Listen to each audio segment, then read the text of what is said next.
Hello दोस्तों, स्वागत है आपका स्टडी नासिक्स चैनल पे। आशा है आप सभी ठीक होंगे। तो आज के क्लास में हम लोग हिंदी व्याकरण से संबंधित कुछ महत्वपूर्ण प्रश्नों को देखेंगे। ध्यान दीजिएगा और अंत तक जुड़े रहिएगा।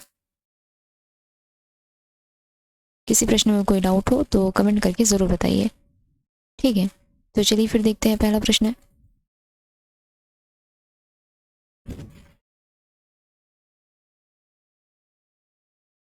है, लिपि चिन्हों के क्रमबद्ध समूह को क्या कहते हैं? लिपि चिन्हों के क्रमबद्ध समूह को क्या कहते हैं? तो लिपि चिन्हों के क्रमबद्ध समूह को वर्णमाला कहा जाता है।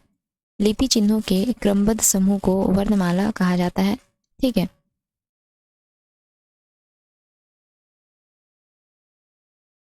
आगे बढ़ेंगे। अगला प्रश्न है, एक से अधिक वर्णों के मेल को क्या कहते हैं? एक से अधिक वर्णों के मेल को क्या कहा जाता है? एक से अधिक वर्णों के मेल को अक्षर कहा जाता है। एक से अधिक वर्णों के मेल को अक्षर कहा जाता है। अगला प्रश्न है, शब्द की सबसे छोटी इकाई क्या कहलाती है? शब्द की सबसे छोटी इकाई क्या कहलाती है? तो शब्द की सबसे छोटी इकाई को हम लोग वर्ण कहते हैं। शब्द की सबसे छोटी इकाई को वर्ण कहा जाता है। निम्न में से मध्य स्वर क्या है? यानी जीभ के मध्य भाग से उच्चारित होने वाली निम्न में से कौन सी ध्वनि है? तो जीभ के मध्य भाग से उच्चारित होने वाली ध्वनि है यहाँ पर अ। जीभ के मध्य भाग से उच्चारित होने वाली ध्वनि है अ।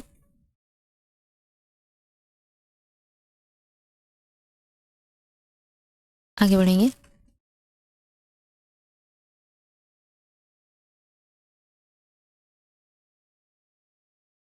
अगला प्रश्न है, स्वर तंत्रियों के आधार पर व्यंजनों को कितने वर्गों में बांटा गया है? स्वर तंत्रियों के आधार पर व्यंजनों को कितने वर्गों में बांटा गया है? तो स्वर तंत्रियों के आधार पर व्यंजनों को दो वर्गों में बांटा गया है। स्वर तंत्रियों के आधार पर व्यंजनों को दो वर्गों में बांटा गया है, अघोष व्यंजन और सघोष व्यंजन, ठीक है। अघोष व्यंजन और सघोष व्यंजन। आगे बढ़ेंगे। इसके बारे में डिटेल में भी पढ़ेंगे, परंतु अभी केवल प्रश्न उत्तर पर ध्यान देते हैं। वर्ण जब चैप्टर लेकर आएंगे तो इसके बारे में डिटेल में पढ़ेंगे। जैसे जीभ के मध्य भाग से उच्चारित होने वाली ध्वनियाँ कौन है, पश्च भाग और अग्र भाग से उच्चारित होने वाली ध्वनियाँ कौन है, इसके अलावा सघोष और अघोष व्यंजन क्या होते हैं, ये सभी। अगला प्रश्न है, मनोविकार सूचक शब्दों, वाक्यांशों तथा वाक्यों के अंत में किस चिन्ह का प्रयोग किया जाता है? मनोविकार सूचक शब्दों, वाक्यांशों तथा वाक्यों के अंत में किस चिन्ह का प्रयोग किया जाता है? विस्मयादि बोधक चिन्ह, ठीक है। विस्मयादि बोधक चिन्ह, यहाँ पर आ आकार की मात्रा हो जाएगी, य में आकार की मात्रा हो जाएगी। विस्मयादि बोधक चिन्ह ये वाला चिन्ह होता है, ठीक है। इंग्लिश में इसे एक्सक्लेमेशन मार्क कहते हैं। मनोविकार सूचक शब्दों, वाक्यांशों तथा वाक्यों के अंत में विस्मयादि बोधक चिन्ह का प्रयोग किया जाता है। अगला प्रश्न है, हंस पद विराम चिन्ह का प्रयोग कब होता है? हंस पद विराम चिन्ह का प्रयोग कब होता है? तो हंस पद विराम चिन्ह का प्रयोग होता है आपका लिखते समय जब कोई अक्षर छूट जाता है तो उसे संकेत देने के लिए, यानी हंस पद चिन्ह इसे कहा जाता है। जैसे कि अगर मान लीजिए यहाँ पे पूरा छूट गया तो होता है ना, जैसे कि दो शब्दों के बीच हम इस तरह का एक एरो दे करके ऊपर में लिख देते हैं, ठीक है। तो इसे ही कहा जाता है हंस पद चिन्ह। तो लिखने में अक्षर छूटने का संकेत देने के लिए हंस पद विराम चिन्ह का प्रयोग किया जाता है।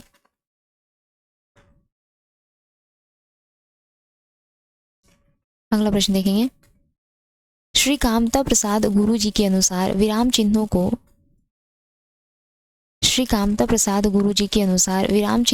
किस भाषा से लिया हुआ माना जाता है? श्री कामता प्रसाद गुरु जी के अनुसार विराम चिन्हों को किस भाषा से लिया हुआ माना जाता है? तो अंग्रेजी भाषा से। कामता प्रसाद गुरु जी के अनुसार विराम चिन्हों को अंग्रेजी भाषा से लिया हुआ माना जाता है।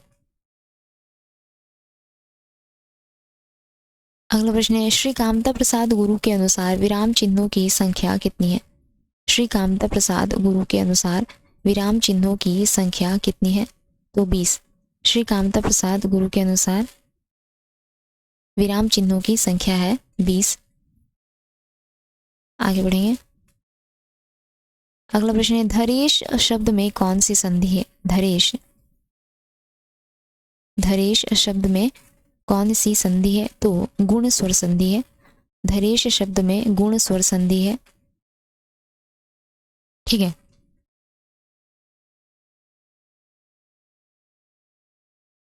स्वर संधि के 5 भेद होते हैं। यहाँ पे 3 भेदों के नाम दिए गए हैं, यण संधि, गुण संधि, अयादि संधि। यण संधि, गुण संधि और अयादि संधि। इसके अलावा 2 वृद्धि संधि है और 1 दीर्घ संधि। इन तीनों के अलावा क्या है? एक है आपका वृद्धि संधि। अच्छा ठीक है, रुक जाइए, एक बार मैं अच्छे से लिख देती हूँ इसे। एक है वृद्धि और एक है दीर्घ संधि। ठीक है। तो धरेश में कौन सी संधि है? धरेश शब्द में कौन सी संधि है? गुण स्वर संधि है। धरेश का संधि विच्छेद क्या हो जाएगा? धरेश का संधि विच्छेद क्या हो जाएगा? तो धरा धन ईश,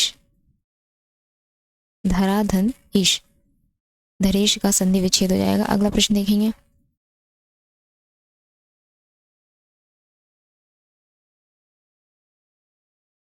अगला प्रश्न है सन्मति शब्द में कौन सी संधि है? सन्मति शब्द में कौन सी संधि है? व्यंजन संधि। सन्मति शब्द में व्यंजन संधि है, व्यंजन संधि है। इसका संधि विच्छेद हो जाएगा, सन्मति का संधि विच्छेद हो जाएगा सत, यहाँ पे हलंत हो जाएगा त में, सत धन मति। ठीक है, ये सन्मति शब्द का संधि विच्छेद है। आगे बढ़ेंगे। अगला प्रश्न देखेंगे। अपेक्षते में कौन सी संधि है? अपेक्षते शब्द में कौन सी संधि है?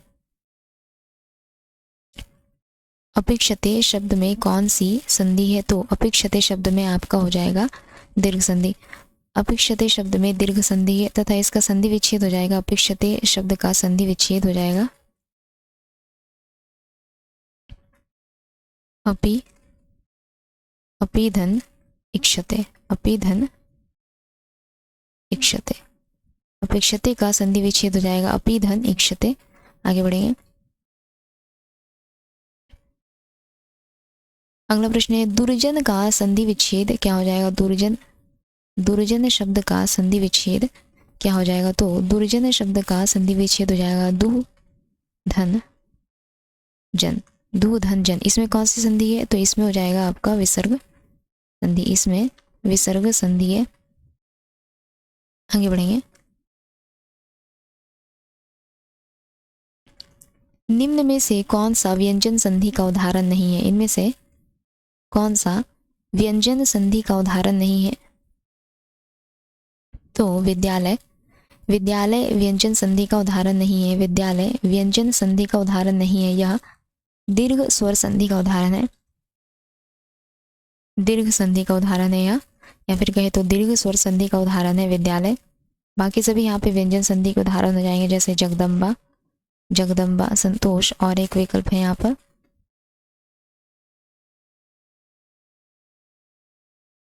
अहंकार। ये सभी क्या है? व्यंजन संधि के उदाहरण है, परंतु विद्यालय दीर्घ संधि का उदाहरण रहा। अगला प्रश्न है सरयुर्मी शब्द में कौन सी संधि है? सरयुर्मी शब्द में कौन सी संधि है? तो सरयुर्मी शब्द में दीर्घ संधि है। सरयुर्मी शब्द में दीर्घ स्वर संधि है तथा इसका संधि विच्छेद हो जाएगा। सरयुर्मी शब्द का संधि विच्छेद हो जाएगा सरयू धन, सरयू धन उर्मी, सरयू धन उर्मी है, ये आपका सरयुर्मी शब्द का संधि विच्छेद हो जाएगा। इसमें कौन सी संधि है? तो दीर्घ स्वर संधि है। अत्युक्ति शब्द में कौन सी संधि है? अत्युक्ति शब्द में कौन सी, अत्युक्ति शब्द में कौन सी संधि है, तो अत्युक्ति शब्द में आपका हो जाएगा यण संधि। अत्युक्ति शब्द में यण संधि है, अत्युक्ति शब्द में यण संधि है तथा इसका संधि विच्छेद हो जाएगा अति धन, अति धन उक्ति। अत्युक्ति का संधि विच्छेद अति धन उक्ति। आगे बढ़ेंगे। सख्यागमन का संधि विच्छेद क्या है? सख्यागमन, सख्यागमन का संधि विच्छेद क्या है? तो सख्यागमन का संधि विच्छेद हो जाएगा सदी सखी धन आगमन, सखी धन आगमन। सख्यागमन का संधि विच्छेद हो जाएगा सखी धन आगमन तथा इसमें कौन सी संधि है? इसमें कौन सी संधि है? तो यण संधि है, इसमें यण संधि है। आगे बढ़ेंगे। अगला प्रश्न है मार्ग व्यय में कौन सा समास है? मार्ग व्यय में, मार्ग व्यय शब्द में कौन सा समास है? मार्ग व्यय शब्द में कौन सा समास है? तो संप्रदान तत्पुरुष समास है। मार्ग व्यय शब्द में संप्रदान तत्पुरुष समास है। इसका समास विग्रह हो जाएगा, मार्ग व्यय शब्द का समास विग्रह हो जाएगा मार्ग, मार्ग के लिए, मार्ग के लिए व्यय, मार्ग के लिए व्यय, ये मार्ग व्यय का समास विग्रह है तथा इसमें कौन सा समास है? तो संप्रदान तत्पुरुष समास है।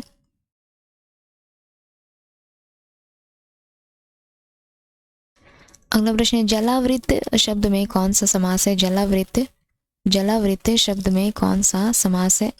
तो जलावृत शब्द में करण तत्पुरुष समास है। जलावृत शब्द में करण तत्पुरुष समास है तथा इसका समास विग्रह हो जाएगा जल से आवृत,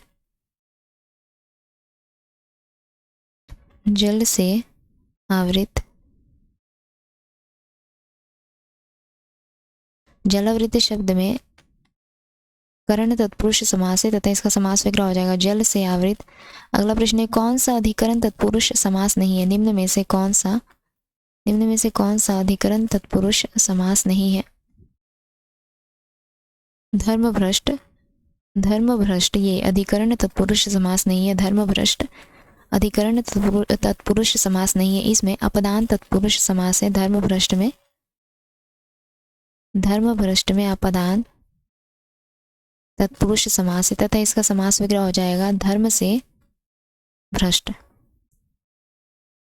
धर्म से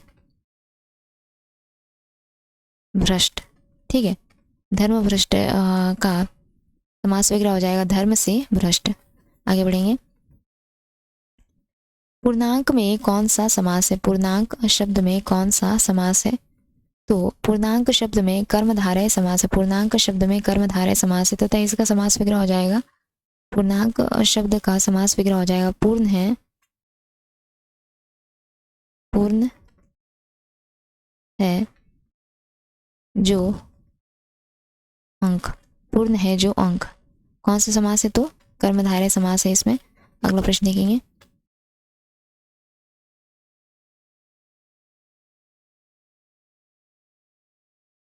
निम्न में से कौन सा तत्पुरुष समास है? निम्न में से कौन सा, निम्न में से कौन सा तत्पुरुष समास है?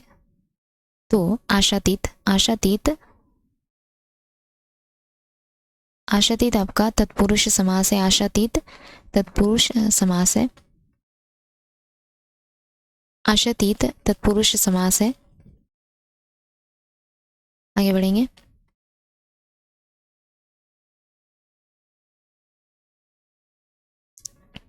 निम्न में से तत्सम शब्द कौन सा है? निम्न में से तत्सम शब्द कौन सा है? इनमें से तत्सम शब्द कौन सा है? तो गोपाल, गोपाल एक तत्सम शब्द है। गोपाल एक तत्सम शब्द है।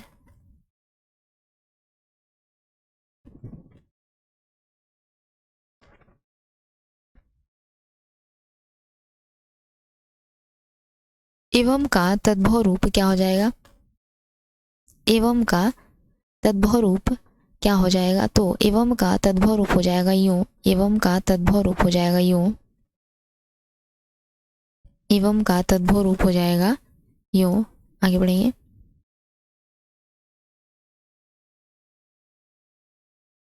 अगला प्रश्न है निम्न में से कौन सा शब्द काटना का तत्सम है? निम्न में से कौन सा शब्द काटना का तत्सम है? तो कर्तन। कर्तन शब्द काटना का तत्सम रूप है। कर्तन शब्द काटना का तत्सम रूप है। अगला प्रश्न देखेंगे। सुवर्ण कैसा शब्द है? सुवर्ण, सुवर्ण कैसा शब्द है? सुवर्ण कैसा शब्द है? तो एक तद्भव शब्द है। सुवर्ण एक तद्भव शब्द माना जाएगा। अगला प्रश्न देखेंगे।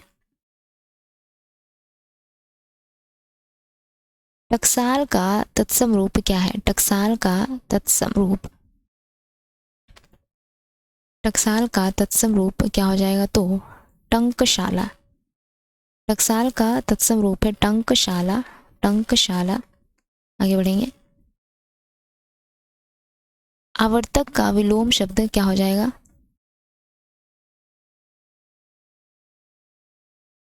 आवर्तक का, आवर्तक, आवर्तक का विलोम शब्द, आवर्तक का विलोम शब्द क्या हो जाएगा? तो विवर्तक। आवर्तक का विलोम शब्द हो जाएगा विवर्तक। अगला प्रश्न लिखेंगे।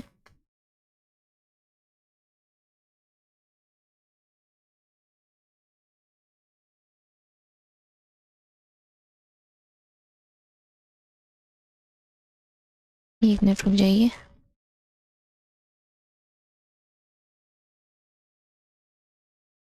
अगला प्रश्न है अथ का विलोम शब्द क्या हो जाएगा? अथ का, अथ, अथ का विलोम शब्द क्या हो जाएगा? तो अथ का विलोम शब्द हो जाएगा इति। अथ का विलोम शब्द हो जाएगा इति। अथ का विलोम शब्द हो जाएगा इति। अवर का विलोम शब्द क्या हो जाएगा? अवर का विलोम शब्द, अवर, अवर का विलोम शब्द क्या हो जाएगा? तो अवर का विलोम शब्द हो जाएगा प्रवर। अवर का विलोम शब्द हो जाएगा प्रवर। ठीक है, तो आज का यह हमारा अंतिम प्रश्न रहा। अगली क्लास में जल्दी मिलेंगे। तब तक के लिए अगर आप लोगों को हमारी क्लास अच्छी लगी तो लाइक, शेयर और सब्सक्राइब ज़रूर कीजिएगा। धन्यवाद।